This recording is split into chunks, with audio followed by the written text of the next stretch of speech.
বিশ্বকাপের মঞ্চে প্রথমবার জায়গা করে নেওয়ার আনন্দে উজবেকিস্তান এখনো পরিণত হয়েছে উৎসবের নগরীতে। কাতারের বিপক্ষে বাছাই পর্বের শেষ ম্যাচে দারুণ জয় পেয়ে তাদের বিশ্বকাপ স্বপ্ন নিশ্চিত হয়েছে। আর এই ঐতিহাসিক অর্জনকে স্মরণীয় করে রাখতে নজিরবিহীন এক উদ্যোগ নিয়েছে দেশটির প্রেসিডেন্ট শফকাত মির্জিওয়েভ।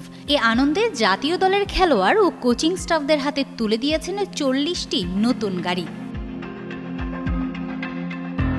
কাতারের বিপক্ষে ম্যাচ শেষে উজবেকিস্তানের খেলোয়াড়দের হাতে তুলে দেওয়া হয় চীনা ব্র্যান্ড BYD এর বিলাসবহুল গাড়িগুলো। শুধু খেলোয়াড় নয়, এই আনন্দঘন সময়ে কোচিং স্টাফদের হাতেও তুলে দেওয়া হয় গাড়ির চাবি।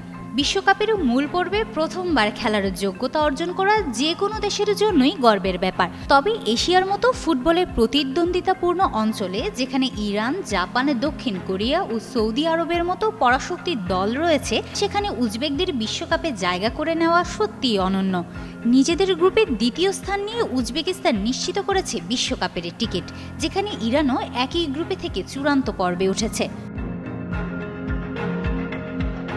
বিশ্বকাপ 2026 অনুষ্ঠিত হবে যুক্তরাষ্ট্র, কানাডা ও মেক্সিকোর মাটিতে। আগামী 11 জুন থেকে শুরু হয়ে 19 জুলাই পর্যন্ত চলবে এবারের আসর। ইতিহাসে প্রথমবারের মতো 48টি দেশ 6টি কনফেডারেশন থেকে অংশ নেবে ফুটবলের সবচেয়ে বড় মঞ্চে। উজবেকিস্তানের এই অর্জন শুধু তাদের নয়, অনুপ্রেরণা হতে পারে বাংলাদেশের মতো দেশগুলোর জন্য।